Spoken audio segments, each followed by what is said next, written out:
the agenda. So we'll say, all those in favor, please say aye. Aye.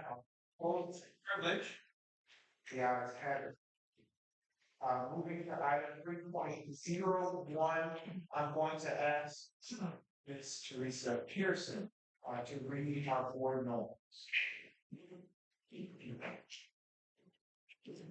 Good evening, everyone. Good evening. We use facts and data to inform our decisions in accordance with the interests of the overall district as a whole and not any particular statement thereof. We will support the delegation of authority of the superintendent in the day-to-day district operations and act in accordance with the 6 governing documents. We support the board's decision. We come to the board meetings informed and prepared. We honor our elected roles by being in attendance. We will honor all voices by encouraging individual input and listening to others. Thank you so much. Can you just read those norms? Those norms, they are a reminder to us. I think my mic just went around. They are a reminder. Thank you, Mr. Humphrey. They're a reminder to us of our agreement of how we're going to operate. Thank you. Continuing to take us. Tonight's session is a board work session. These sessions have been requested among the board and pushed forward again by our board member Teresa Pearson to schedule these regular board sessions so that we can take care of the work of the board and to discuss and sometimes go deeper into some of the topics that have been requested. This is a public session, so it is open for different audience to be able to view and this discussion that needs to happen. On our agenda for tonight is a discussion of our student disciplinary policy and other policies that are related to the discipline and to discuss board committees. There has been a few requests from the board to explore committee formation, how they function, the need for board committees, and the desire of the board. So we will commit the majority of that time this evening, and Director Edwards has been leading that initiative, and so I'll turn the mic over to her at this time for that part of our agenda. And I am going to eat this wonderful dinner that has been supplied to us by the district. Thank you so much. Who made dinner tonight? Who catered dinner? Failed to put cards over there. Okay. I'll make sure you all. Just for the record, our request is to have our culinary arts students as much as possible, whenever possible, Right. to provide. Yeah, so good. So they weren't available, so we had this second best choice. Thank you so much. All right, Ms. Evans, it's on. Thank you, President Hodge, to good evening to the superintendent and my fellow board members. This work session is guided by the 3.03. We will talk first about or have a discussion around our policy JGR1 students. First, I would like to say today we'll be discussing how recently approved cell phone mandate aligns with our existing policy on student discipline. Specifically, the policy mentioned JGR1. As you know, the mandate prohibits students from possessing cell phones on school grounds at any time. However, there are concerns that the language and consequences outlined in our current policy don't fully support the implementation of this mandate. This discrepancy requires our attention to ensure clear guidance and administrators, teachers, parents, and students. Some of the discussion points that I am seeking to have tonight with my fellow board members is around student safety, the applicability of beyond school hours, alignment with the policy, equity concerns, special circumstances, and school-sponsored activity. activities. Discussion is not intended to undermine the student, but the superintendent's implementation process. Instead, our goal is to collaboratively refine the mandate to ensure it supports both the safety and educational needs of our students while adhering to district policy. I look forward to you all's input and ideas on how we can best address these issues and move forward effectively. First, I would like to start with if the superintendent could just give us a brief recap of what the cell phone mandate is, and then we can go into one of the key discussions that I have outlined here today.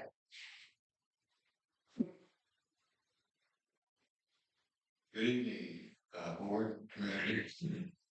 The mandate is just students are not permitted to bring cell phones on the campuses of normal schools collaborative.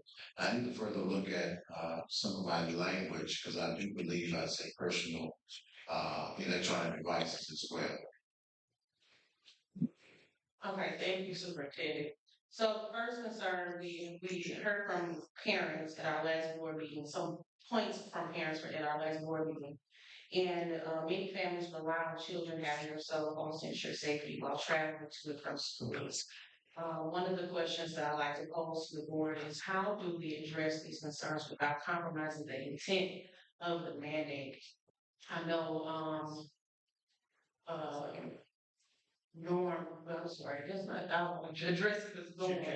Chief Campbell was here and gave us some key points to think about as far as the police enforcement increase throughout municipalities, and the students are advised to walk in groups. But I would like to just gather thoughts and insights from the board on how other ways can we consider when we think about this mandate in our policy. Also keep in mind that the policy was emailed to each board member prior to this meeting today, referencing some updates recommended from MSBA as well. So does any board member have any questions or insights around the first bullet point as far as student safety and concerns around that? I have a question. So, I think I may be missing a point here. We're having this discussion to, or is it the ultimate goal to adjust the mandate? Yes, Ms. Pearson, thank you for pointing that out because I wasn't clear about that. So the point of this discussion today is really to look into the policy to make sure that it aligns with our current mandate. So our mandate right now states, when it was brought forth before us, stated that it was a cell phone ban mandate on school grounds. Our policy currently does not state that. And let me bring it up so I can actually read exactly what that policy states. Thank you. So it is reference to the technology misconduct in this policy, JGR1. JGR1 technology misconduct, and it's line, I believe, 2.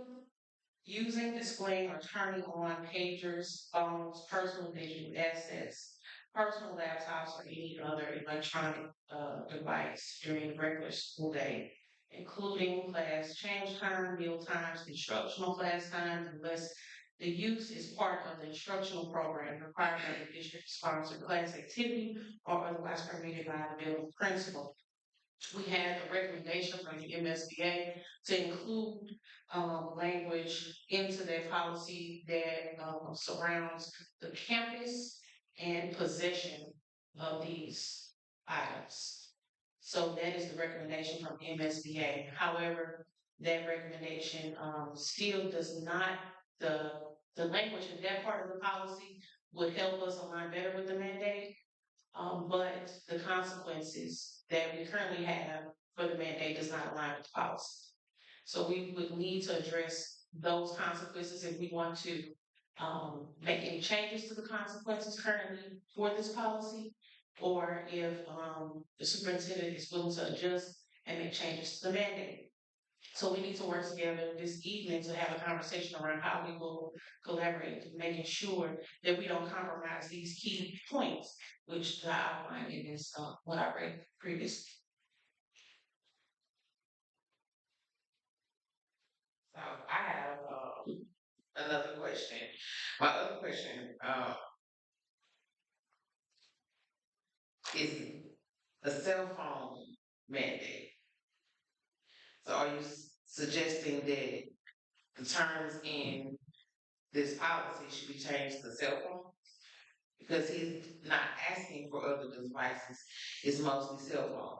I guess my conflict is we have to start somewhere.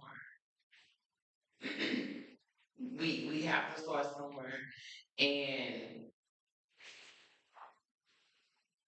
we have to start somewhere because they're not getting the education that they need sitting looking at a cell phone. And I get the safety aspect. That's why I suggested we reach out to the municipalities to get more patrols before school, after school, doing activities. Um, it takes a village. It don't take just the school district. It takes everybody, from the parents to the community to the teachers, the students themselves, businesses around. So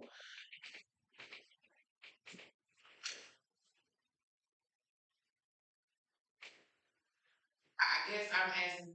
So if the cell phone policy mandate should be adjusted, what do you suggest it be adjusted to?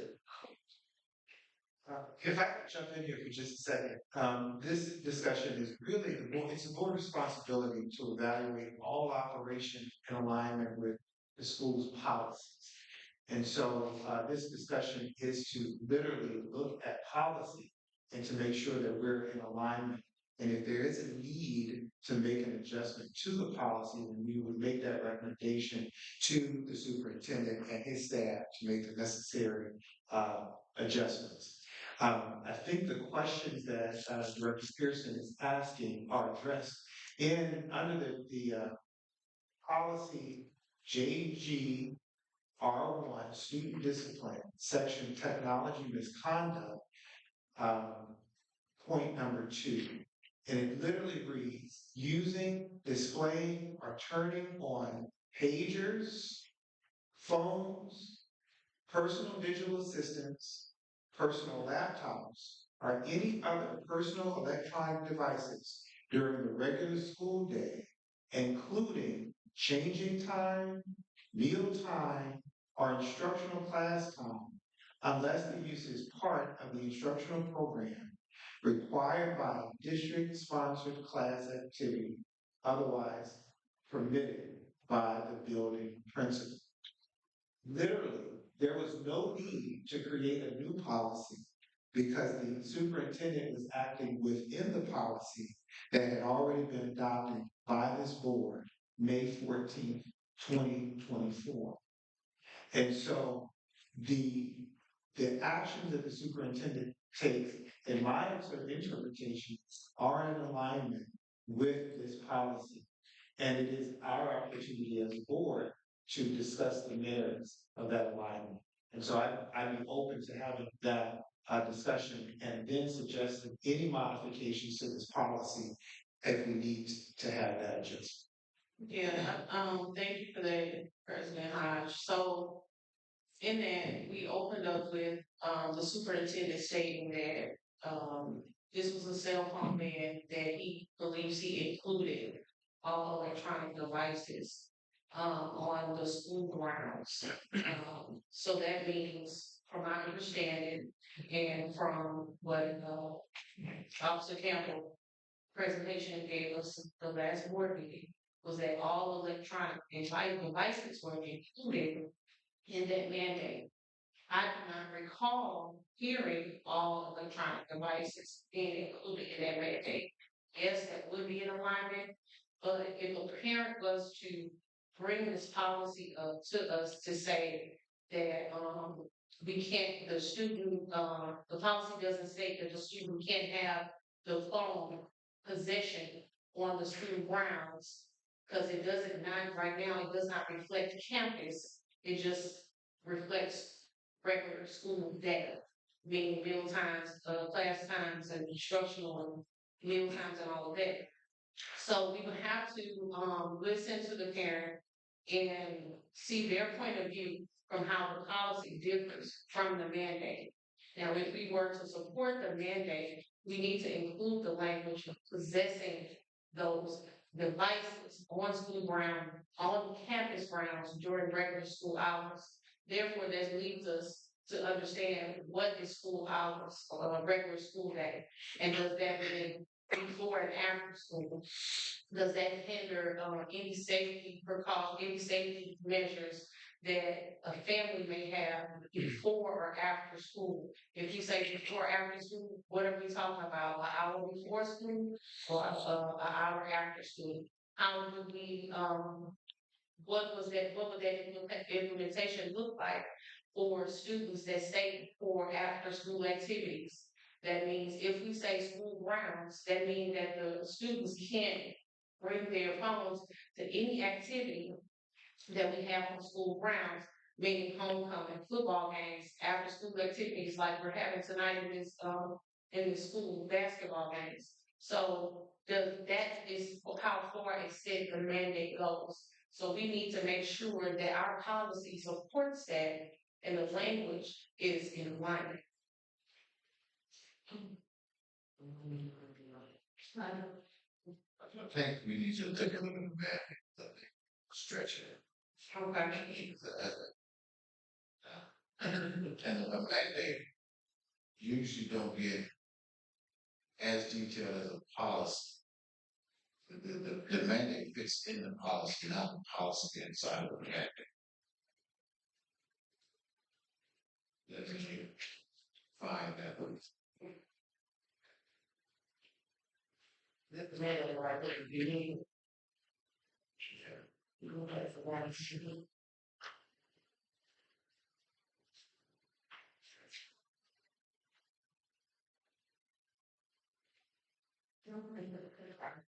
Okay, Ms. Okay, so what I'm hearing, forgive me, I just have to, which is like, what I'm hearing is that we have a policy that's in place that says that we can do X, Y, Z. And then we later mandate on top of policy. What I'm hearing is that in theory, we didn't have to create a mandate. And let me also be noted that I really kind of take issue with the mandate. But that's okay. But what I'm also hearing is that because the board is responsible for governance via policy, it seems as though a step, if you will, was missed. Sitting down and really looking at how the policy and the mandate impact each group of stakeholders, and ensuring that the policy and mandate are in alignment and can cover all the possibilities that we can think of that they can actually encounter. So I think that's really the question, if you've got a child with a medical situation, how is that handled? What is the accommodation? If you've got a child that has an IEP, how is that handled? If you've got a child that has to have special, pickup, drop off, different considerations, how is that handled?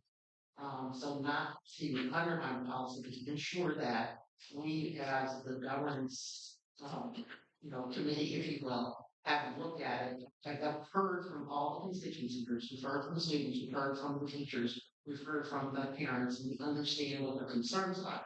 And that the policy is therefore in alignment with what we've heard, what we feel is important to do. And that if we had to stand in front of a parent and talk about it, or stand in front of, a special school district or legal or whoever, that all of those pieces are in alignment and that we are in alignment with this.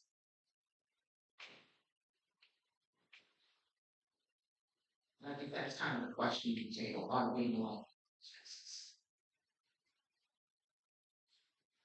So as And it's a door, so, okay. I'm just gonna read what, MSBA recommended, and that was, possessing, using, displaying, or turning on pagers, phones, personal digital devices, personal laptops, or any other personal electronic device on school campus during regular school day, including class change time, meal times, instructional class time, unless the use is part of the instructional program or by district sponsored class activity or otherwise permitted by the building principal. So the, is really if the board is willing to change this policy to, possessing, to add the language of possessing and on school campus. And if we do so, then what does that mean for the points that Ms. Wilson has brought up as far as IEPs, um, and after school activities, school sponsored activities, if the students are here at the school and then they are traveling to another school, what does that mean? And also we want to make sure that we support this mandate, but we want to also make sure that we're taking into consideration all the other possibilities that go along with we say on school grounds. When it comes to a medical emergency, doesn't the nurse need to contact the parent? Does the parent need to have access number on file? When it comes to IEPs, that's something that, you see with the counselor, or, I'm not sure the official name of the representative. Uh, I guess what I'm saying is, uh, it feels like a pushback from the board on the mandate. It feels like, it's not collaborative and cohesive. Because, again, we have to start somewhere. We want our children to succeed and excel and be great. We have to change our behavior. You cannot keep doing the same thing and expect to change. It's not gonna happen. So, even in the policy, it says, pagers, phones, personal device assistants, personal laptops, or other personal electronics during the regular school day. So if they need it after school, that's not a regular school day, it's locally, 3 to 4 o'clock. Right. And then from my understanding, there's school issue laptops if they're needed for electronic devices. So, and I get where the parents are saying, well, what if I need to contact my child? What if I need to do this? What if I need to do that? Maybe this is not in the policy, but the children have emails, especially the older children. I'm not sure about the younger children, but they have emails, so you can send them an email if you're at work. It is, to me, it feels like pushback. And I'm gonna say, when it looks like the board is not supporting the decision, the community and the parents are supporting it. And this is just as simple as it is. Because you again, you have to start somewhere.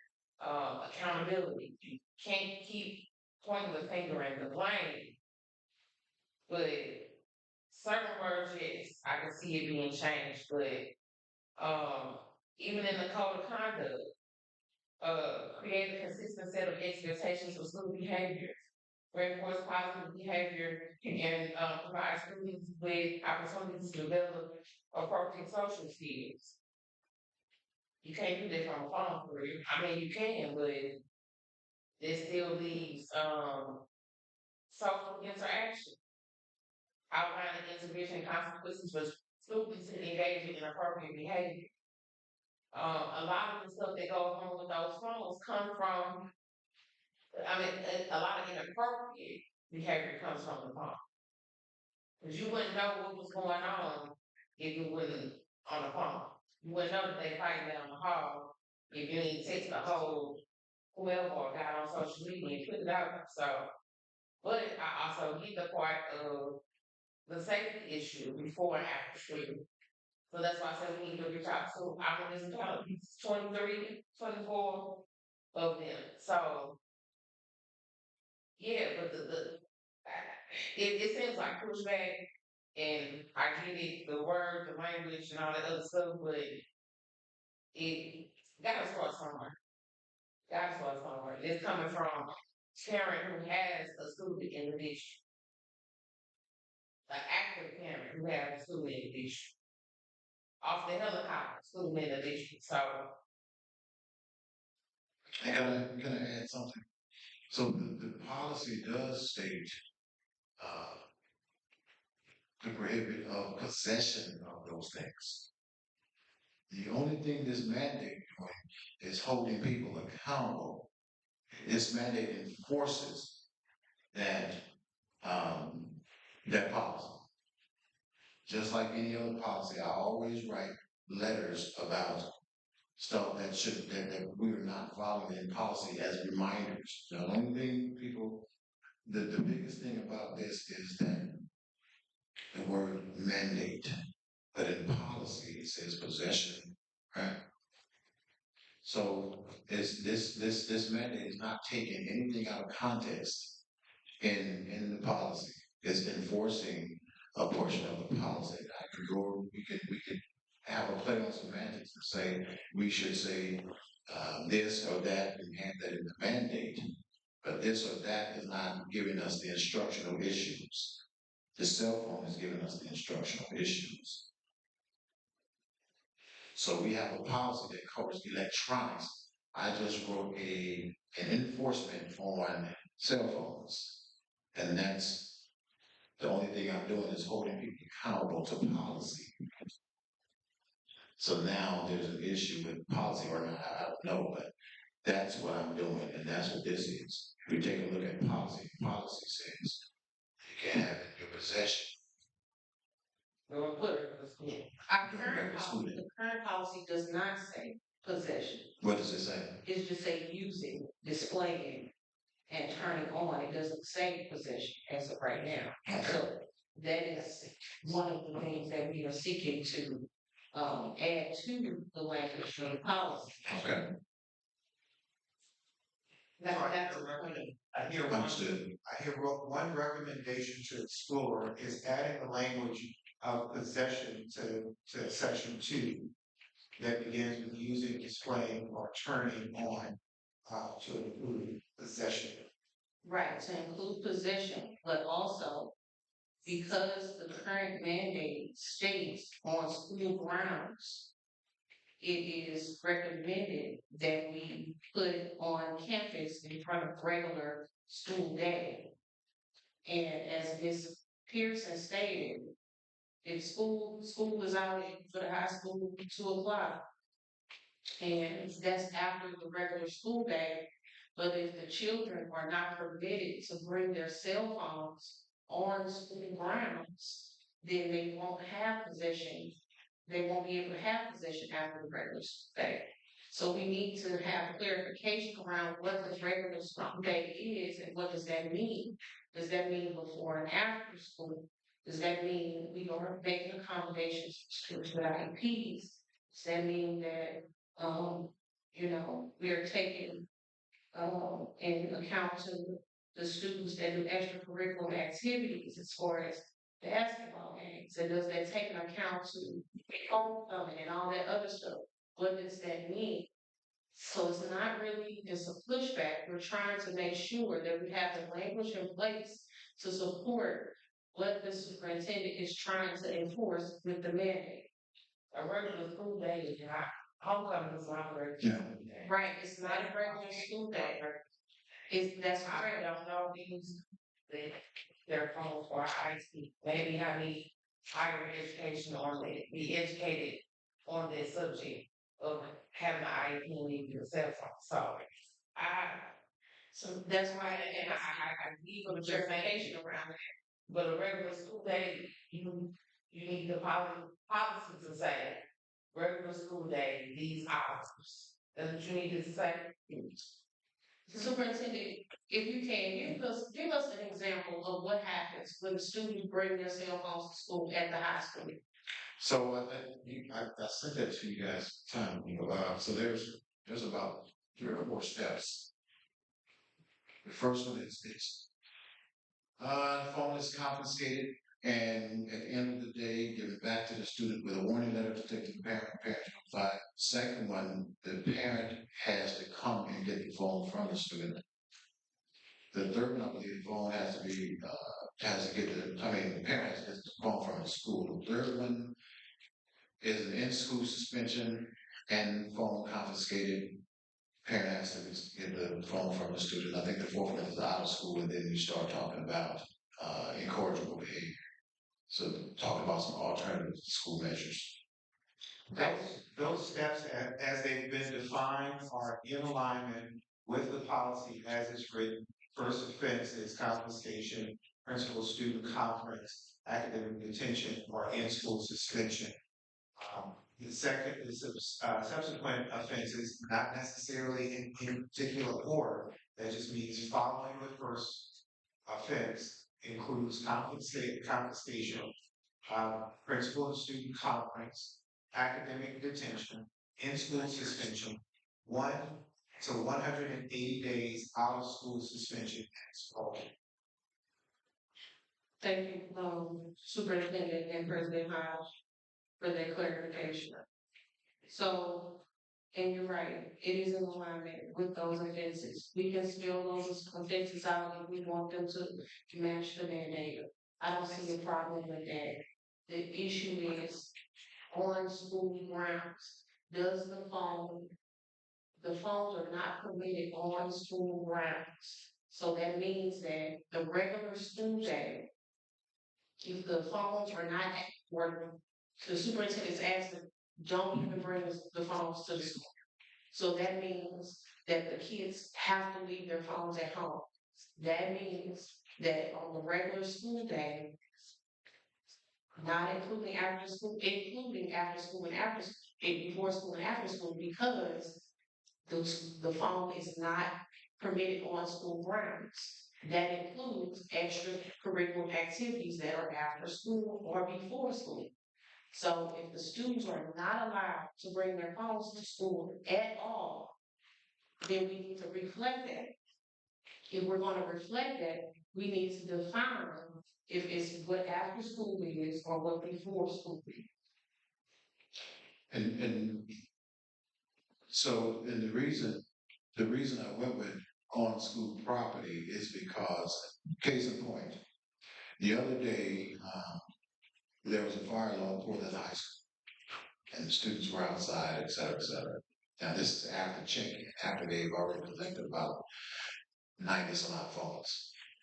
So we rechecked the students upon entry, got 60 more phones because they're hiding them outside. Okay, that's the reason for that.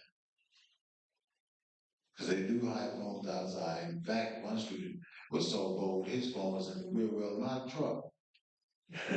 He said, don't move yet. And I said, what? His phone was in the rear wheel of my truck. So they're hiding the phones outside. We don't go outside and check for phones. We just know that wherever there's a will, there's a way, and they will exploit it. They're way more intelligent than we give them credit for. Yes, ma'am. I guess I have a couple questions, or just because I've been asking questions. So I guess if you got 100 kids that are all bringing their cell phones to school, even though you put a mandate in place, my first question is, have you talked to students to understand a little bit about what their concerns are, and have you talked to them about what our concerns are? And I mean having a conversation so that they understand what the medical professionals and psychologists and so forth are finding out about cell phones and their parents as well. Are we educating them about issues? Thing one. Thing number two, are we able to, for the students that feel compelled to bring them, because obviously there's something that's making them bring their phones. Is it that they're using their phones to, this came up the last meeting, translate for Spanish, use it as a calculator, because they do have an IEP. My daughter had an IEP, she had to use a cell phone for some of her classes. Or Using it as, I'm just saying, are we working with them to answer the questions that they're putting forth, that they're saying, this is why I need to have this phone. I gotta pick up my brother after school or whatever it is. are we, taking the time to have iterative conversation with students, with the teachers, with the families about the mandate and what it is that we need to do, or what we're trying to do. Because I think sounds like what I'm hearing is that there's not an alignment. And so, in order for us to be able to say that the policy and the mandate and all of us are in alignment, are we having some conversation? So, thank you. Um, there is some alignment. And let me be candid, because this is not a mandate we just thought about having. This is over a period of time dating back for me, February 23, when the second time we reintroduced the yonder vouchers. Then we reintroduced them again a few months later. Then we started talking about self-regulation, which is what some school districts do. But that wasn't where it needed because we still had teachers getting cursed out, including myself, when we asked students to put phones away. In fact, some parents were calling students while they were in class. So we made it our business to make sure we have enough technology where classrooms could have class sets of technology, laptops and things of that nature, so that they can have some technology to do just what you're saying, Director Ms. Robertson. So we have technology on campus for individual student use. And when we start, here's my fear. When we start picking and choosing what reasons that students can bring their cell phones, everybody has the same reason. A lot of people have the same reasons. So I just went with a strict mandate, period. Yeah. Which you all back. The districts that we constantly compare ourselves to, Clay, Purdue, Glenville, yes, they're in different areas. Jennings have it also. They have a mandate, and you don't see as much pushback or backlash. If you do, I haven't seen. Can you share with us what their mandate is? One moment.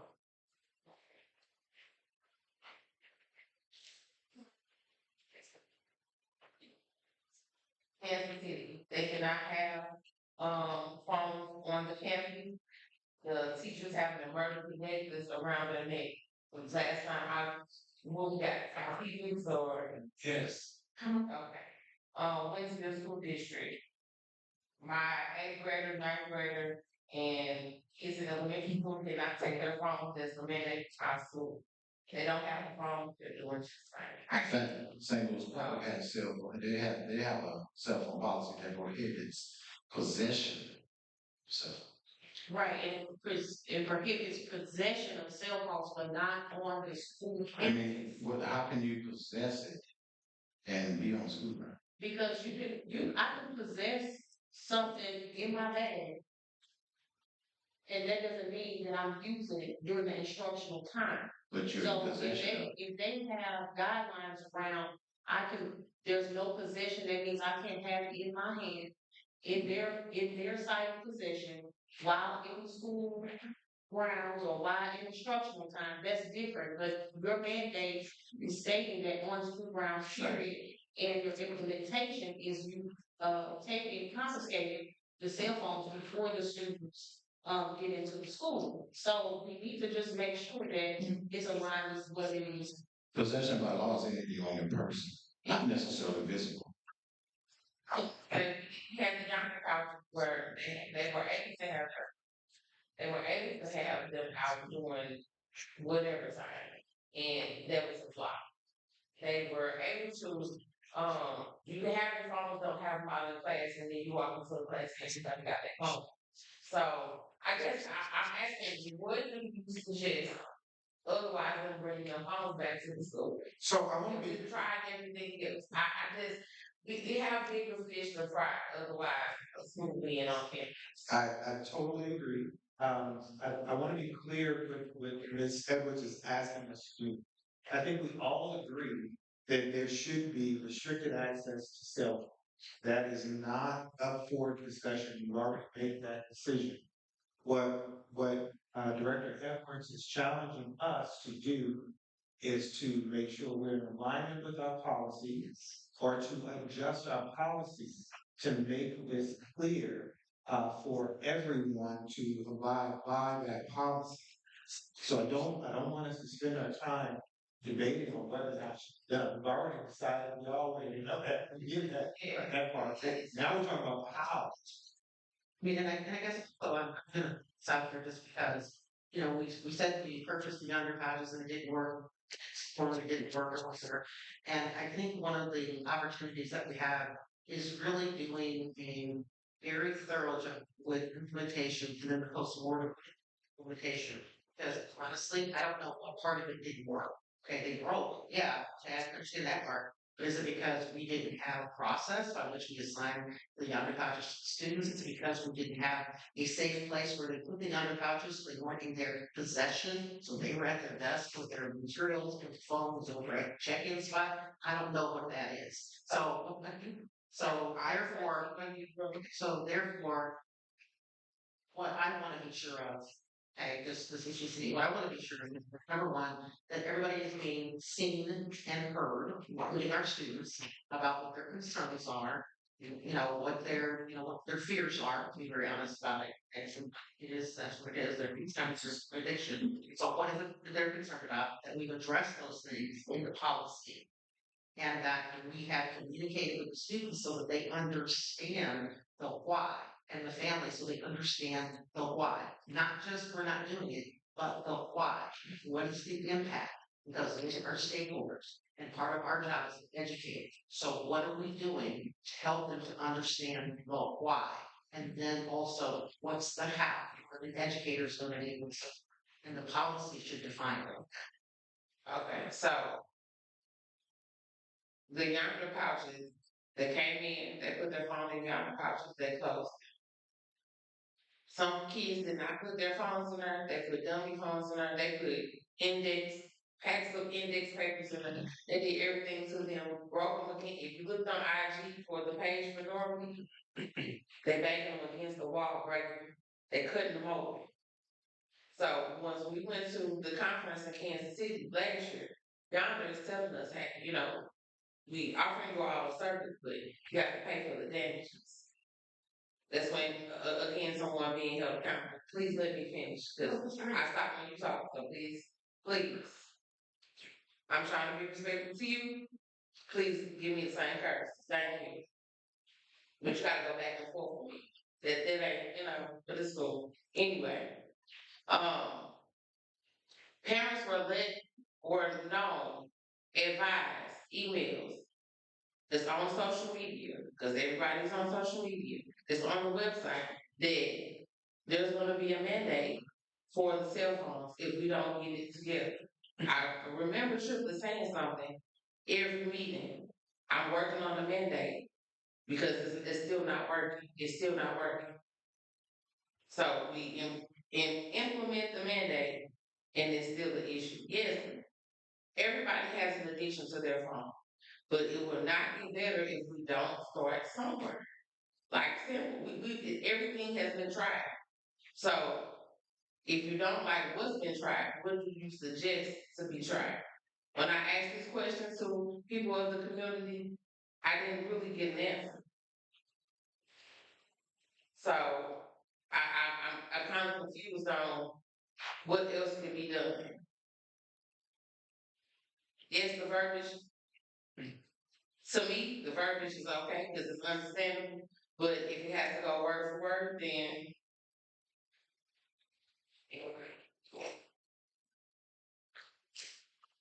Mr. Hopkins, as I listened to the conversation around cell phones, the conversation is really larger than the cell phone. And the issues for me are twofold. In the policy, it talks about, restitution. When we went through the Yonder process, and for whatever reason, kids damaged them, they cut them open, they broke the locks and all of that, the policy indicates that somebody needs to pay for that. And so, as part of that process, uh, we should have focused on accountability because if you damage school property, it needs to go on your account. And at some point, parents, between now and graduation, it's on your account. If you look at graduate and get a transcript, it don't happen until that's done.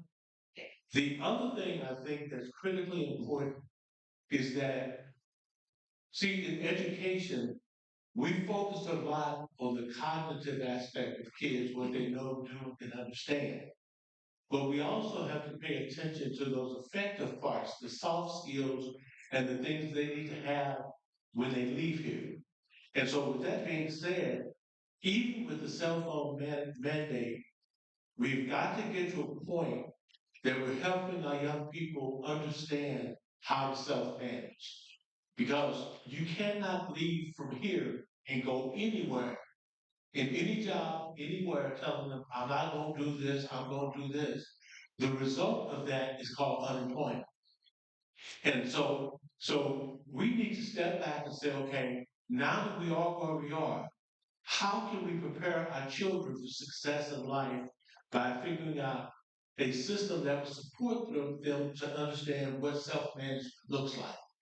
Because the cell phone policy, as I understand it, it was addressing really two major issues. One was the impact of instruction in the classroom because kids had the cell phone. The other issue was around cyberbullying, where you have a group fight, somebody running with the cell phone, and they want to record it, and they want to put it on social media. Those are the issues that need to be dealt with. But I know likewise, you have some students at school, a cell phone is not an issue for them. So what we have to do as we have the cell phone mandate in place, we have to figure out, is there a way to customize it to get to those people that need to learn how to be accountable and how to self-manage within this? Because when we get to the end of the day, we got to have kids that are successful in navigating life. And this is one of those challenges we got to figure out how to help them get there. So, Ms. Edwards is conducting this part of our agenda, and so she will call on you as you. Okay, Ms. Taylor. Well, good evening, everyone. I just wanted to say I did come late. I do want to speak to the issue that's at hand. And I agree with Director Humphrey when he just said about the restitution. I don't believe, and I can't remember last year or the year before when those young powers came out. I don't remember receiving anything that says that I am accountable if something happens to this young pouch.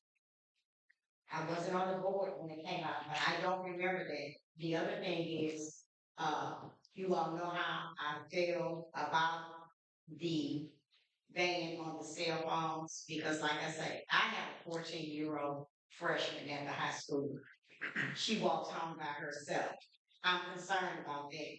We have too many of our young black women or young ladies that are missing.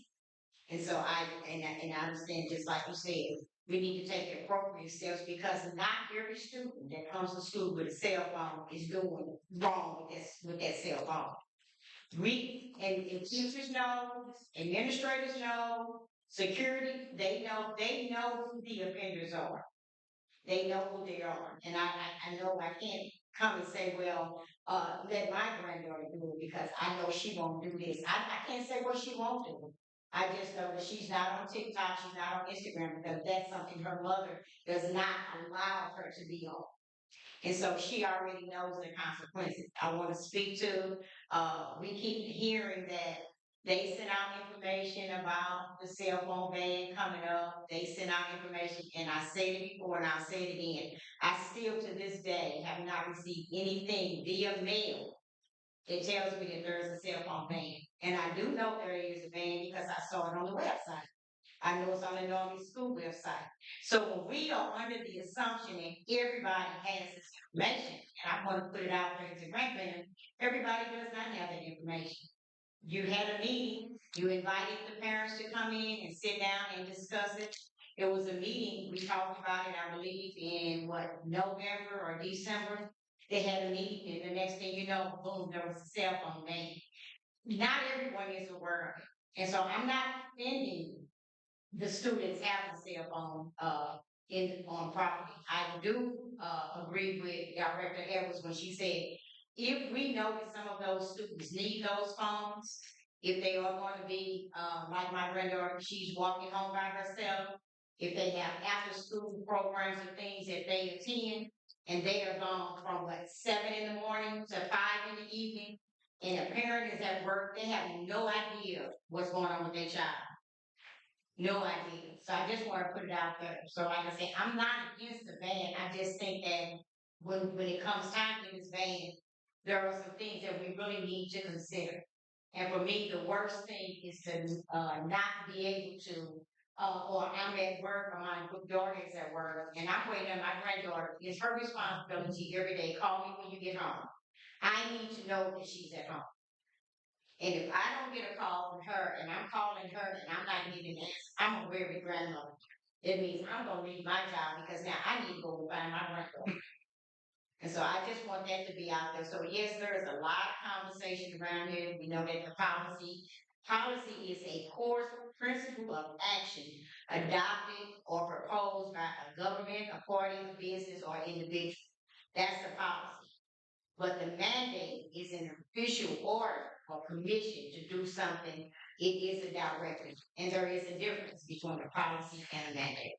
If I can pick up where Director Taylor has left off, clarifying the differences between policies and mandates, I'd like to emphasize that policies are in place to provide high-level guidance and not instruction for the administration or enforcement.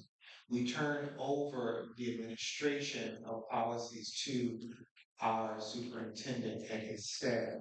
And I think that we need to keep in mind that we are reviewing the policies and how we, and what needs to be inside of that policy. The decision has already been made back in May 14th, 2024, by this board, that we would uphold a school-wide ban. We're not debating that any longer. What makes us unique as a district is from some of the other school districts that have the same recommended policy from MSBA across the state and across the nation. We are in alignment with the state of Missouri and the United States based upon research and experience in banning cell phones. The thing that makes us unique is that our students go through metal detectors every day. They literally go through metal detectors that detect their cell phones. Other students are going to school with cell phones in their pockets with a mandate in place, but they haven't gone through any kind of scanner. And so they have their phones, they're tucked away, and those schools have the liberty of discriminating between students who are offenders and those who are non-offenders by having their phones out. We just need to be aware that that's in place at our school. But we still need to address the question that Ms. Edwards has, and we are 1 hour into this meeting, and we do have an additional item to discuss on the agenda. So I'm going to ask that we put a time limit on this discussion for at least to conclude this discussion by 10 minutes after. How do we adjust the policy that we have in front of us to be inclusive of the concerns? Now, I do want to recap what I've heard so far. That Ms. Cheryl Roberts has a question about the engagement of all these stakeholders to understand what worked, what didn't work in the past, and so that the opinions of our community inform the policies as we outline. That Mr. Humphrey has stressed the importance of accountability in all of our decisions that we make. I've heard Teresa Pearson say repeatedly that we're starting someplace and that we've got to figure out the right way to work through these concerns. Ms. Taylor has talked about the discrimination and the safety concerns that are on the table right now. I want to emphasize to us that we are responsible, our first responsibility is for the students inside of our buildings. Unfortunately, we cannot control all the things that happen outside of our building. We need our community to engage with providing safe streets and safe accommodations for our students as they come. But our first responsibility is to protect the students inside of our buildings. And I encourage us to move forward in that spirit, that we talk about how do we enforce this policy and how do we make it inclusive of all of the wishes of the administration.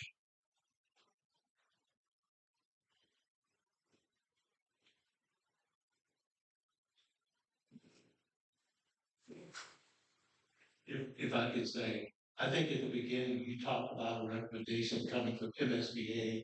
I think they talked about adding, I think at least one word to the current policy, which talks about possession. And I think it starts with use, and we wanted to add the word possession.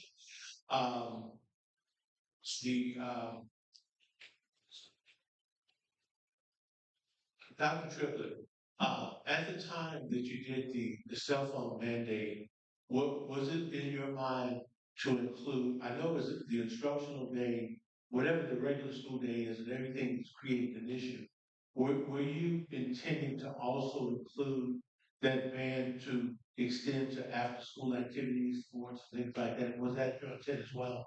So my intent was only to protect the instructional day, how they govern themselves in for after school projects and all of those things. They have to separate it down. How they get their phones at that point, I don't know. I didn't even weigh in on that. My intent is to just really protect the instruction. Yeah, and I guess the follow-up to that is that understanding that you're trying to protect the instructional day, which I think we need to do, are there any conditions that could be present and presented by students that would cause you to reconsider the ban? Is there anything that happened that at some future date, I'm not talking now? Mr. Humphrey, that's gone beyond the scope of what we're discussing. And I don't know if we're going to get to the request of this agenda item, which is to give the superintendent recommendations on the adjustment of this. Okay, that's fine. I can bring it up to something. Yeah, because what about decision? Because we can always reconsider policy. Yeah. And let's be clear, we say ban, we understand that the ban is language used across the, country as in regards to cell phones at schools. But we're talking about possession on school campus during regular school day. President Hodge referenced, excuse me, the Missouri, bill.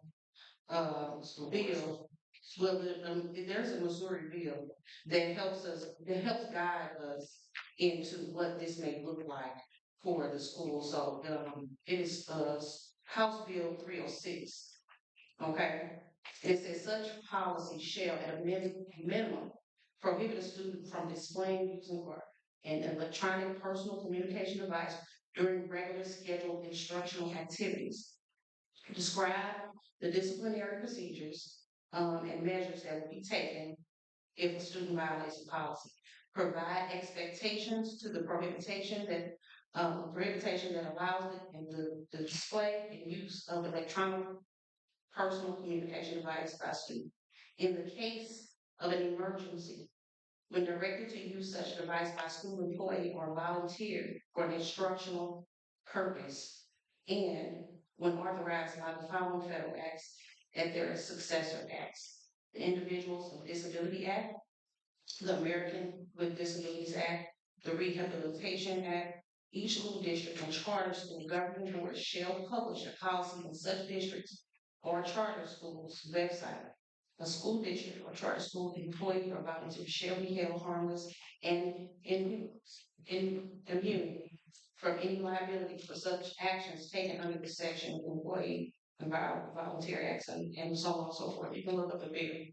But that being said, when we talk about that, that is one of the things that I'm bringing up today when we talk about possession on campus during regular school hours. Are we making sure that we're making accommodations for those other students that have different issues going on? That is clear. Whether the superintendent chooses to make updates to the mandate, we can leave that for him to delegate. What we govern are the policies, and we need to make sure that our policy state the language and that the superintendent, that we make our suggestion to the superintendent about our policies, take action if we want to change the policy or not, and then allow the superintendent to do what it is necessary to make sure that the mandate aligns with the policy. The last line of the second part of this regulation says, otherwise permitted by building principal. That's right. Mm-hmm. The building principal has the ultimate authority That is to right. be able to make exceptions to any of these issues. So I don't believe that the board needs to make an adjustment or a recommendation to address those special interests or concerns. Those are administrative decisions that the board has agreed that the building principal, under the direction of the superintendent, has the ability to make. Mm-hmm. So at this point, it sounds like if we encourage the superintendent to talk with his staff about how to make accommodations at their discretion at the building level, then it would meet those requests and Yes. still be within board policy. That is a consideration as well, but I do think that we still need to add the language of possession and on campus. I agree with that. Are there other items? So what I hear is that we do need to include the language of possession in this policy update. Are there other comments, ideas related to that issue? Possession is on campus, two phrases, Was it possession and on campus. and on campus?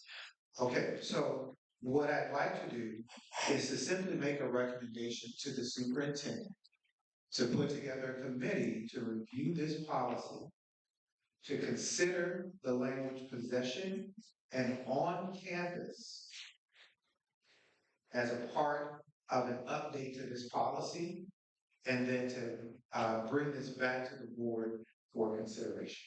President, can I Yes. add something to your suggestion? I understand that you have your student council, Dr. Triplett.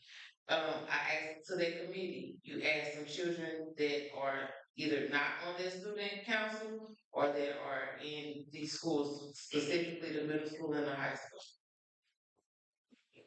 So the recommendation is to engage additional students in that process. I'd also like to add, this is really going back to the ADA, Americans with Disabilities IDP portion.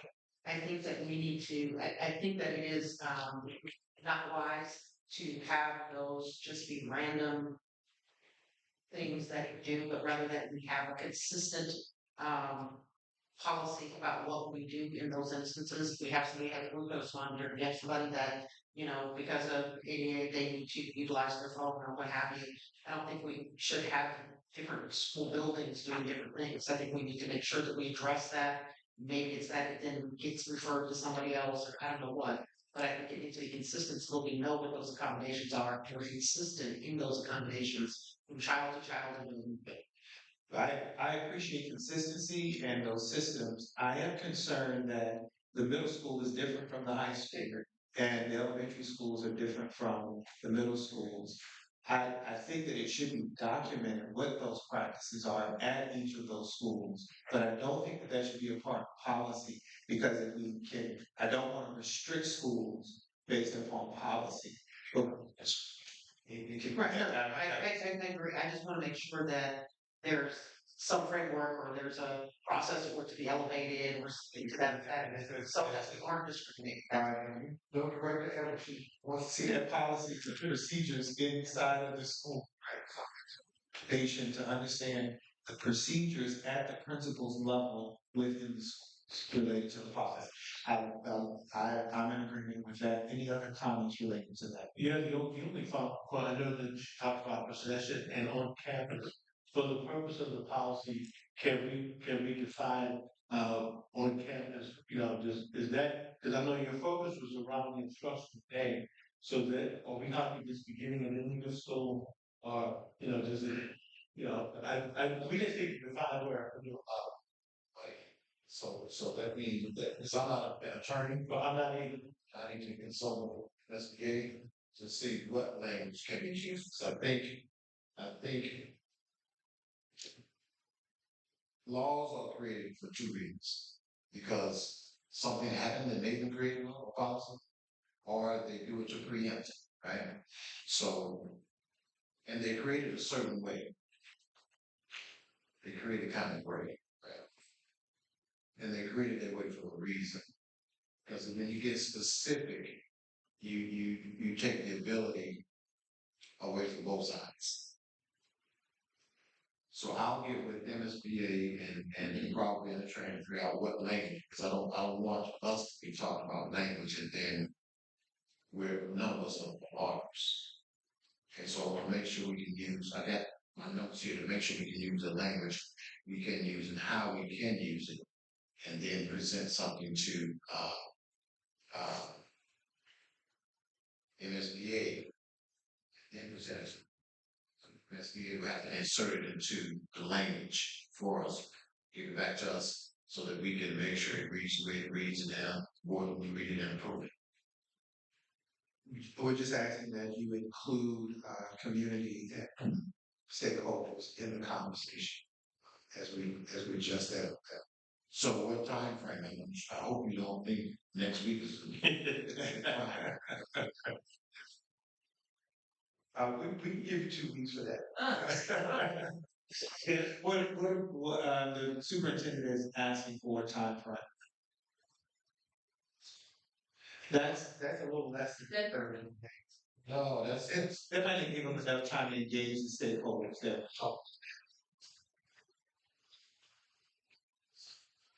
Well, when you say full engagement, then I'm gonna ask you, what does that mean? about including community stakeholders, that's all, I'm just trying to understand. So maybe I need to sit with you all and ask you all, what is it am I sending to, because we're not changing, we're adding to, we're making sure we add the language that covers it. So what am I surveying? well, I think the biggest thing is, as you're looking at, the language, go back to the meeting of December 19th, where when they had the community forum, where there were parents there, and there was a slide up that talked about what the parent concerns were. As we look at the policy and the administrative process, we just want to make sure that whenever those concerns were, that we have, we've included and addressed them in a way that both policy and administrative procedures address those concerns. But we're not really talking about concerns. We're talking about adding to. Okay, but I guess the concerns in adding to are they're almost synonymous if you go back and look at the list. So we're talking about reviewing the policy to include possession and on campus. Okay, you got that. What is the concern about that? That's an adding to. No, I guess part of that was back when they were talking about, like the accommodations for ADA and stuff like that, just making sure that there's an administrative process that spells out how those things would be addressed if they come up. And So that could be a part of the procedures at each building, so you can, task. Yeah, so so the board doesn't necessarily approve procedures. we don't. They, We just wanna know that they're, and we just wanna know that they're documented and that those procedures. I mean, once that's done, it's, it's been done. And it gives us, brings us all on the same page about how we implement these policies. If we can go back to the policies and the procedures at each of those buildings, so that parents at Barack Obama or at the middle school, they understand what the principles, procedures are. Even though it may not be consistent across the district, our policy says that each building principal has discretion to make those decisions. And we just want to know what things are. okay. Right? So with that being said, we're right at the time we need to transition to the second item on our agenda, which is the discussion of board committees. And I'd like to give us about 30 minutes, if possible, to lead into that discussion. We're going to ask Erica to continue to guide us. Can we do 10?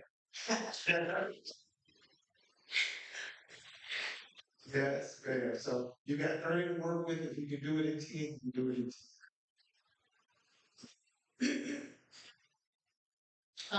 It's a good place that where we stopped with the last policy to get at this particular policy. This policy has been in queue for quite a while. It's policy BCE, board committees, advisory committees to the board.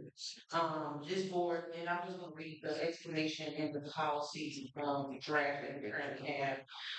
This is a new policy for the district consideration. This policy was not necessary as long as the district was run by an appointed board. Now that the elected board is running the district, this policy should be adopted. The board shall act as a committee of the whole on all matters pertaining to the business and educational policies of the district. The board may appoint standing committees, however, no individual member or comprised of less than the full membership of the board shall exercise the powers of the full board unless otherwise authorized by law and board policy. With the approval or the direction of the board, the president of the board may appoint temporary ad hoc and or special lay committees to assist the board. Committees must follow the instructions given to them by the board and may be terminated at any time by the majority vote of the membership of the board. If the committee is required by state or federal law, its composition and appointment shall meet all guidelines established for that purpose. Committees shall be advised of the purpose to be served, length time each member is asked to be served, resources the board will provide, date report be made to the board superintendent. The final authority and decision-making process will reside with the board.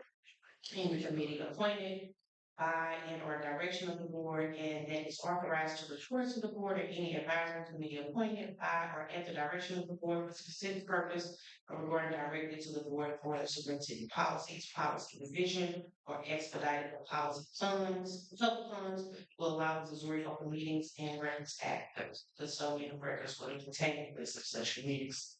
As we prepare to discuss the adoption of policy BCE on board committees, I'd like to provide a brief overview of the purpose and potential impact.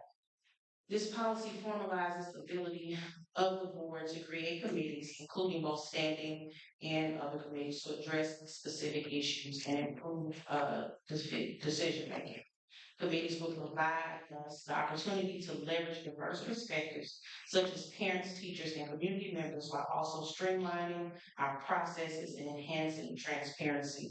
One example of this approach is the proposed policy advisory committee that I'm actually proposing tonight. This committee would include board members and actively engaged parent, attendant, teaching, community member, and superintendent or designee. The role should be to review policy recommendations before they come to the board, ensuring they are well informed, reflective of our district needs, and aligned with community values. Adopting this policy aligns with the best practices seen in neighboring districts and ensures that we remain compliant with Missouri Open Meetings and Records Act. Ultimately, this framework will foster greater public trust, improve efficacy in governance, encourage collaboration across the district. The key benefits is informed decision making, enhanced transparency, efficacy, community engagement, alignment with best practices. So now I'm open to hear any discussions or any suggestions around other boards that could come in the future, but to continue, I guess, the conversation that we previously had and how establishing a policy advisory committee, a board appointed policy advisory committee will help us in making streamlining decisions or conversations like we just had. This would help also our board to understand the insights of the community and help also the superintendent to receive extra help, if you will, from our board appointed committee to help him address the procedures or any values that come outside of the community, possibly helping him streamline the process of what we asked him to do tonight. Director Edwards, thank you so much for leading into this. There are two, just for clarity's sake, there are two things that she's asking us to consider tonight. One is policy BCE, which is a recommended policy by MSBA to establish a process for setting up committees. Currently, we have not adopted this policy, and it is one that we want to discuss tonight and make a decision at the next board meeting, I think is the recommendation for adopting this. We could do it tonight to adopt that. But that's one thing for us to consider is adopting a formal process for establishing committees, board committees. The second thing for us to consider is the policy advisory committee, which is, as Director Edwards has outlined, streamline the process by which we can participate in the discussion of policies before they come to the board. And so I'd like to separate that discussion into two separate parts. Let's discuss the questions related to policy BCE.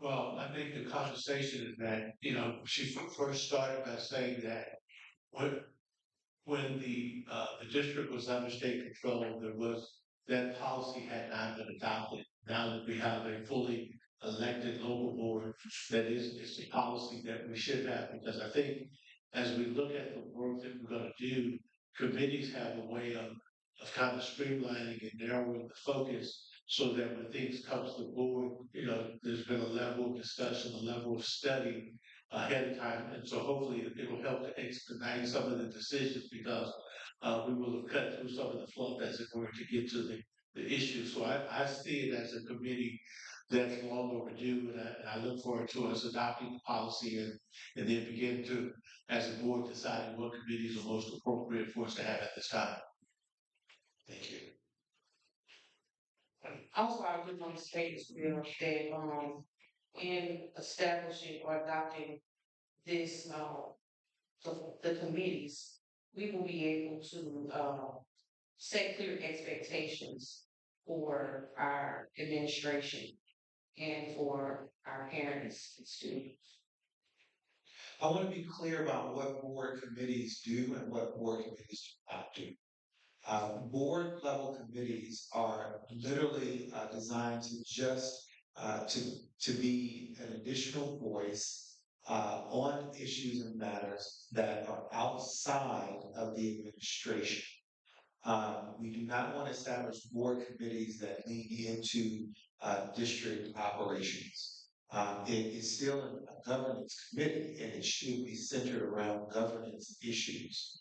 And so there would be ideally a board member involved with a community member involved maybe with parents. It could be a person from the classroom, a teacher or an administrator that sits on that committee.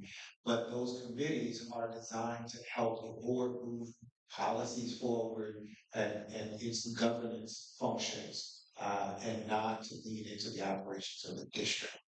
Right, I agree with you, President Hodge. Also, and the reason why I said it would help set clear expectations because with from the direction of the board, we will be able to share with them what we desire to see in our policies moving forward. So not necessarily leading, giving them the charge to lead operations, but to understand what the board is seeking when we look at these policies. So we won't have to spend an hour talking about this when we've shared our overall expectation. So can I ask, so is this, we're talking policy committee, right? So is this in addition to what we already have? That's the second. Okay. This is literally just about policy BCE adopted board committee, a structure that where we adopt committee. I think the second part of that is about an existing committee and how we do that. Other ideas related to policy BCE. Yeah. I just wanted to say, I think it's a good idea. It's something that we, we did at this point in addressing about. Yeah, it's something that we haven't done. Mr. Humphrey and I talked about the last time this board had committees, and it was literally before the state takeover. So we haven't had 2011, 2012. Okay, so the time is right. Sure, and it does. It helps us realize the difference between a board appointed, a state appointed board, and a board that really wants to understand the operations of a district. There hasn't been a board like this in place in Normandy since 2013. Absolutely. Okay. Ms. Taylor, Mrs. Pearson. Questions? I think it's a good idea, Ms. Claire. I agree, it's a good idea. I remember being brought up in May and it was turned down, so.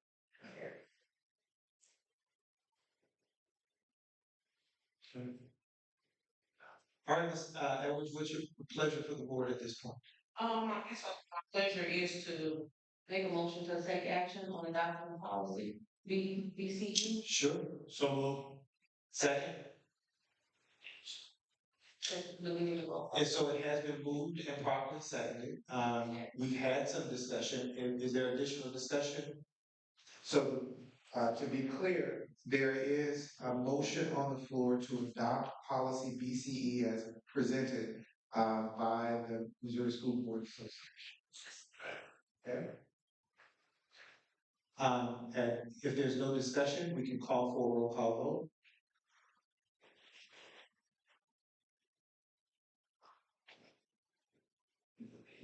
The vote on the floor is to adopt the policy BCE as presented by the MSBA. That's that right, Missouri Board of Schools. Yes. Director Milton Rockwood. Yes. Director Pearson. Yeah. Director Edwards. Yes. Secretary Taylor. Yes. Vice President Humphrey. Yes. And President Hodge. Yes. Great. So we have adopted that policy. Awesome. The second part, which is advisory committee, policy advisory committee, I think we should take up at this moment. So I'll turn it back over to the senators. President Hodge. So the adoption of the policy, board appointed policy committee is, as I outlined in what I previously read, is to the board is to appoint community members, stakeholders, internal and external stakeholders for these committees to for the policy advisory committee to address policies that may come up for revision or review, to go through those policies suggested, make any recommendations, make a report to the board about those policies, and then for us to, later take action on. Right now, we haven't really gone through what the formality of what the policy, the board appointed policy committee would look like, or the process. But my suggestion is and I understand that the superintendent may already have a policy, committee already. But what I'm trying to convey is that his, policy committee is his administration committee. And that helps him in his review of the policy and process the procedures that go along with that policy. And then what would happen is that the policy and possibly the procedure, if we can, if we vote for that to be part of the process or not, is for the review of the policy to go to the board appointed policy board, the policy committee, and then they make a suggestion or recommendation, based upon the makeup of the committee. Do I need to make any, Yeah, so I want to be clear on your recommendation. You're recommending that there's a policy advisory committee that is established to review all policy recommendations prior to them coming to the board for review. All right, and I want to hear from the board. I've asked the superintendent to hold his comments until heard from the rest of the board. Okay, so let's have some discussion about Okay, I think it's a good idea. I think that you probably want to have more than one, board member that's on that committee. I don't know how fast the curious because I think we already have, somewhat of that committee already in place, if I'm not mistaken. And so it's really kind of building upon that so we can support and ensure that all of those policies, are really reviewed in depth. So I think that would be good. Gives a little bit more support to the person that's choosing.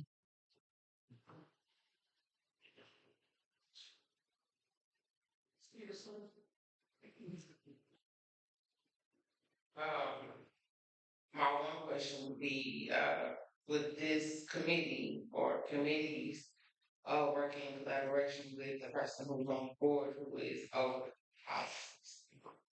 yes. Okay. And then my second is just comments. We kind of had this conversation about these committees.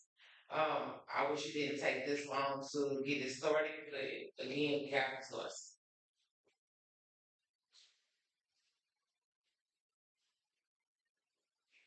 My question would be, how would we go about, because we would be, working with stakeholders within the community. So how do we go about getting stakeholders who would be willing to work on this committee and committed to work on this committee as well? Yeah, I think one thing, that I saw an example of is, if it was either Ladue or Lindbergh, I looked at a lot of the districts that implement something like this. And so what they do is they have a form on their website where anybody in the community that is interested in being appointed by the board, they have to submit a form. And then the board looks at these suggested, people. It's possibly a term will be attached to it. It can be that.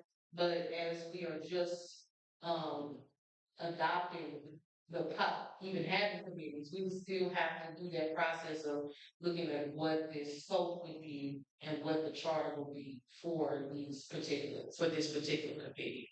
So it's something that is still possible, that's still, in the works, because it's something like, President Hodge and, Vice President Humphrey shared. It's been a while since we have implemented anything like this. Yeah, and I just add a comment on something. And I asked that question and thank you because I've said in the past, I've run into a lot of people within the Normandy footprint, for being on my job. And I say to them, we really need you to be involved in the community. And the first thing a lot of them say is, well, my children are grown. And I'm saying, but you're perfect because you've been in the community so long. Then I think, those are the people that we were really looking forward to be a part of this committee. Thank you. Vice President Conversion.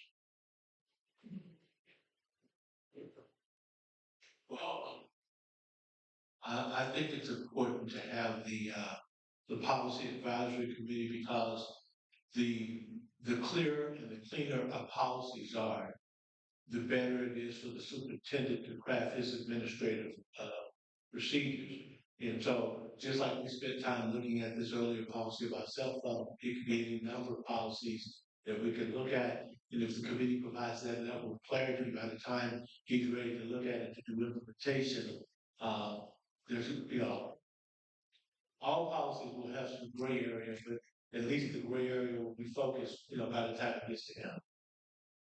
It's kind of used to Us first.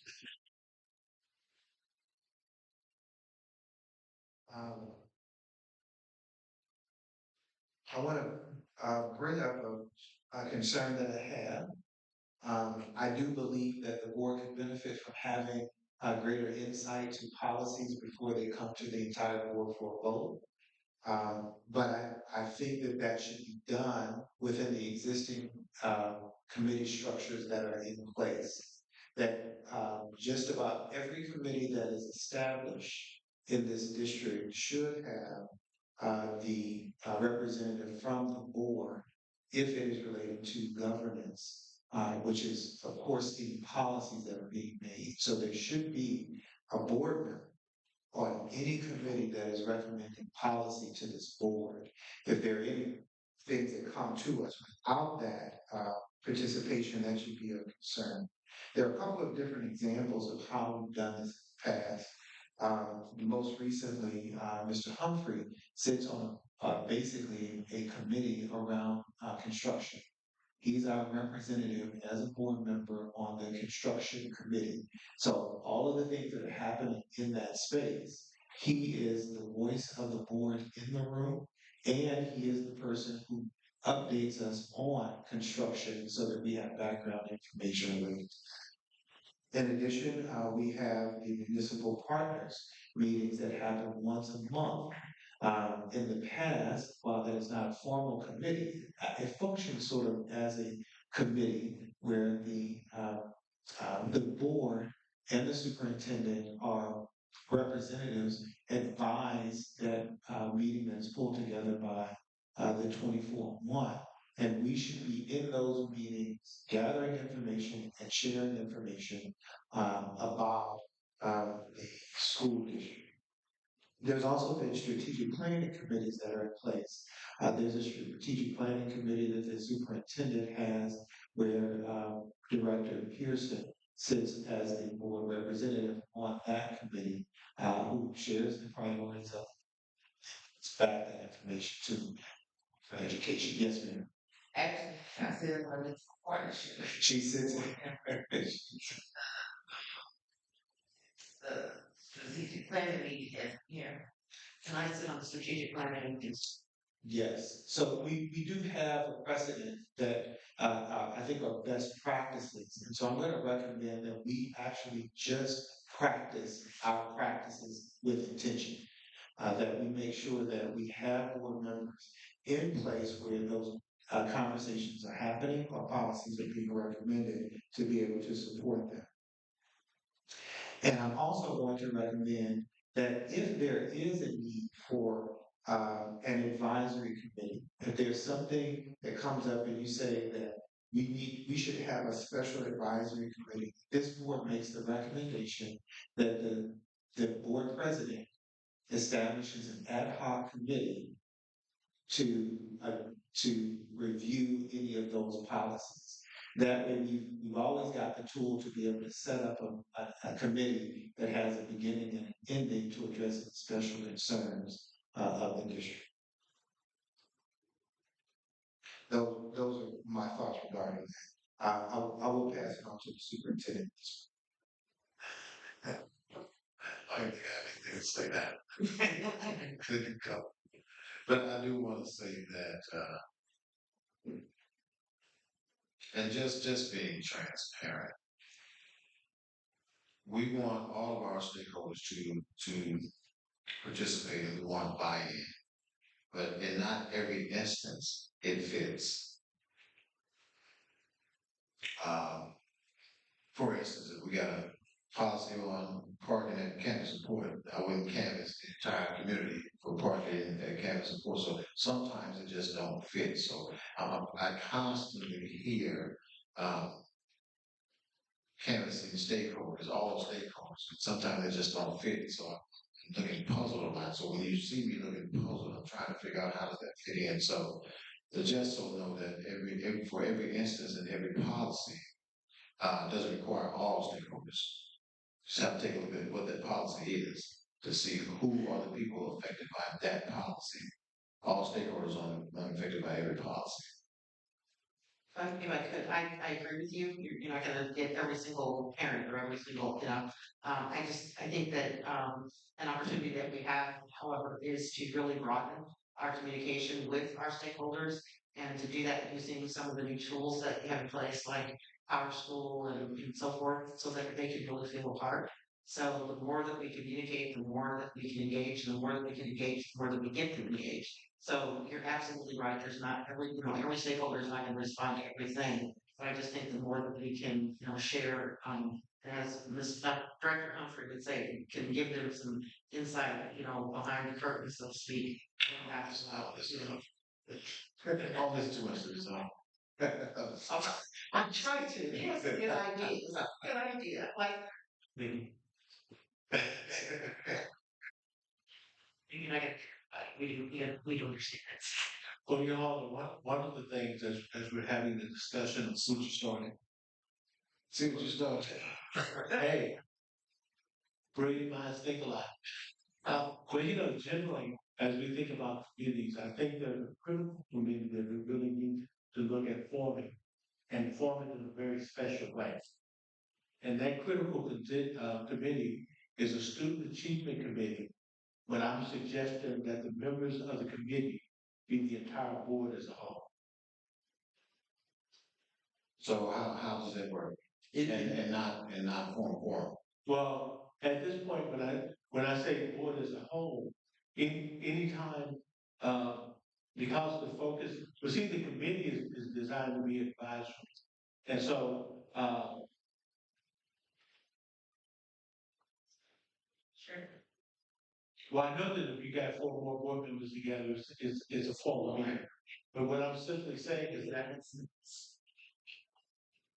We're talking about, if we have 4 or more board members that come together in any capacity that's talking about the district, that would be considered a board meeting. That's a and quorum. that's what I'm saying. It's not What a I'm simply saying, committee, it's a, what I'm saying is that student achievement needs to be that focus, that whenever we come together as a board, we're specifically looking at the issue of student achievement, and it is a meeting, because at the end of the day, it's the most important thing that we do as a board. And so I'm simply saying that when we come together collectively, and we deal with what we gotta deal with. That's what I'm suggesting. those parties, it's a meeting. Yes, it would be a meeting, yes.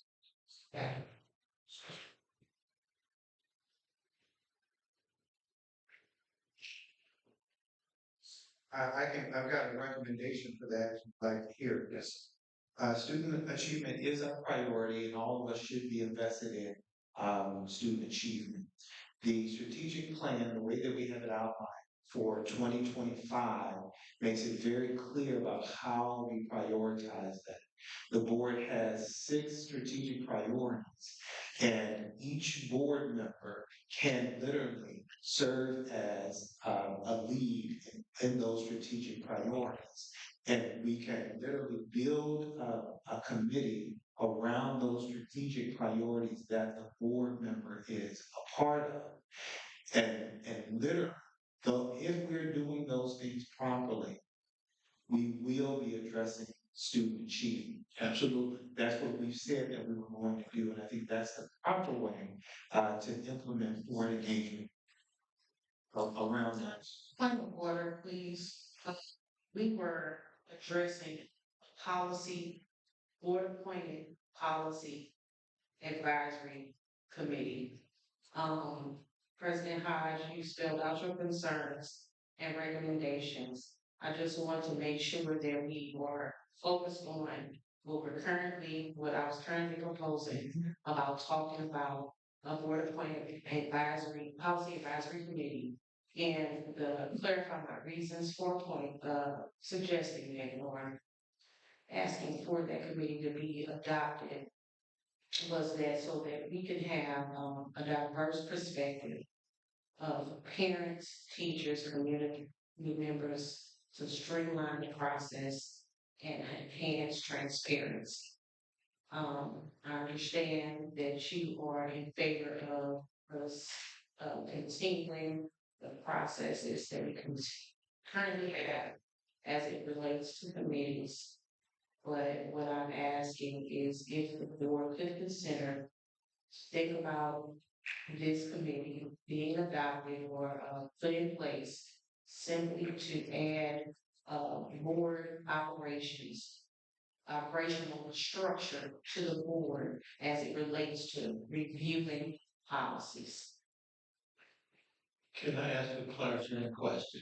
Would someone explain what the current policy process is? How does that work right now versus what she's proposing?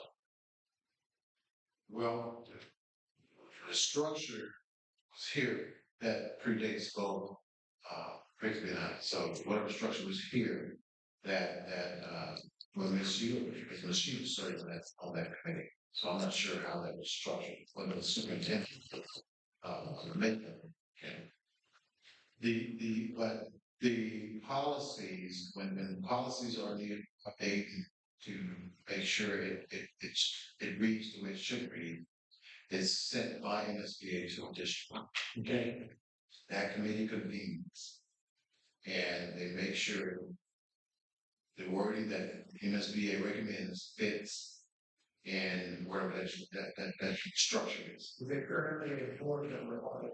Yes. I think it's Ms. Taylor. Correct. Yeah, correct. Yes. So this is an existing policy about Yes, sir. that Secretary Taylor is on it. Who else is on it? Committee? The chairman, the department leaders, On the chair. Tripley and myself. That's why I asked Yes, ma'am.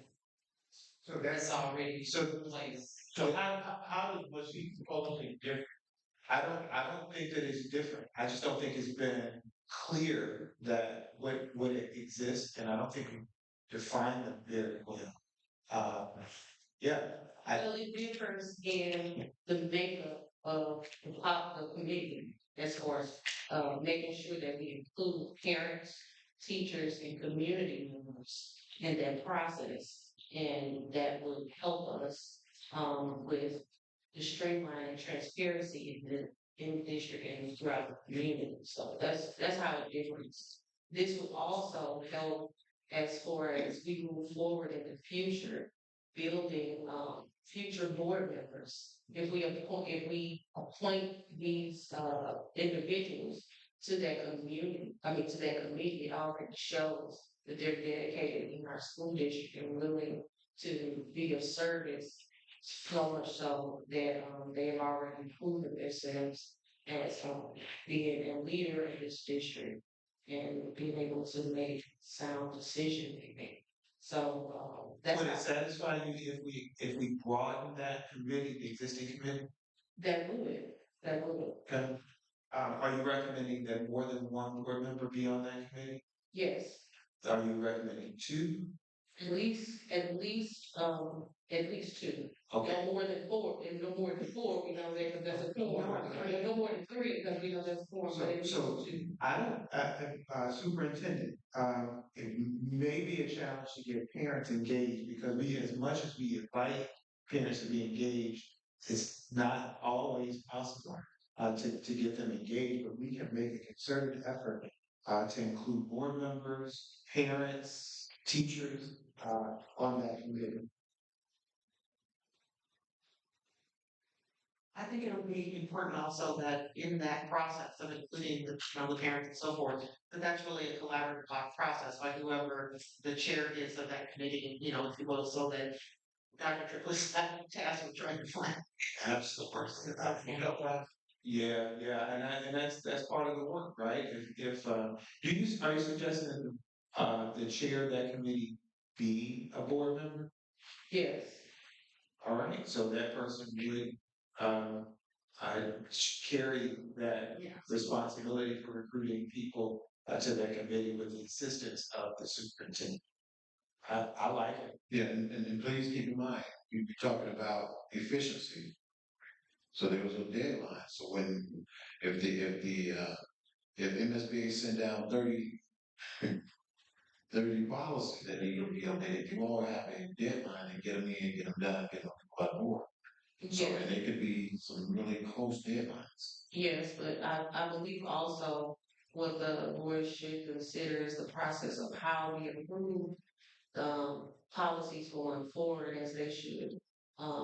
I believe come to us first as information at one board meeting and then at the following board meeting it has to be adopted or approved. That would help with some of those close deadlines. So then we have to make those decisions. We've talked about it before, but we've never really said if that was something that we could do or not. Oh, yeah, also, if I'm not mistaken, to your point, Dr. Triplett, if there's a bunch of different ones that come down, I believe there's assistance that can be granted to us by MSBA. So if there's a specific one that we don't exactly know everything or what happened, they can help us, to clarify or whatever. So I think they can offer assistance. Well, for the most part, they're asking us to clarify. Not that. No, not saying they have questions and things like that. Yeah. Yeah, so for the most part, they're updating policy to fit state and federal regulations. And they're saying, does this happen in your school? Yeah, they want you to customize their policy for your use. I think that I believe you can tell me, have we addressed your recommendation for expanding the policy advisory committee to be more effective for Spur Force purposes? Okay, yeah, but IT's got to go, so we're going a little bit over time. If we could address the last part, and we could do this by list, that would be great. Ms. Edwards asked if there are other committee recommendations for this board, if we could just go down the line and collect those recommendations to be revisited later. I would say that I would like to see something around communications, so figure out better communication. Okay. Ms. Pearson?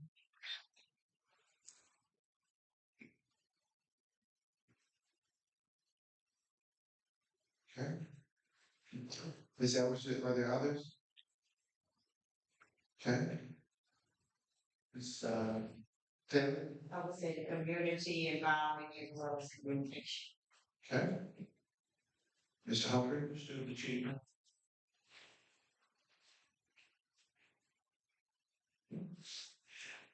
I've got three municipal partner update committee where each of the board members is actually at the municipal partners meeting monthly, representing the board, and strategic priorities committee where each of us heads one of the strategic priorities and updates the board on the progress towards those.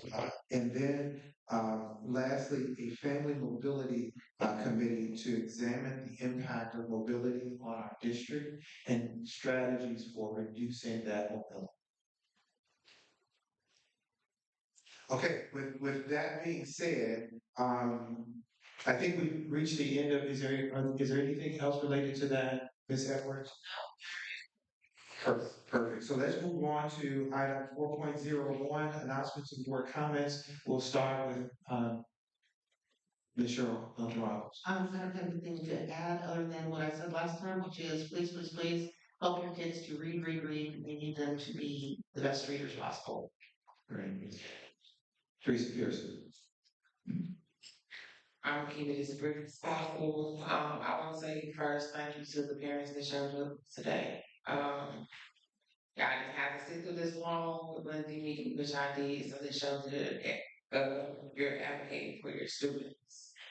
The second one was just a quote from Shirley Chisholm.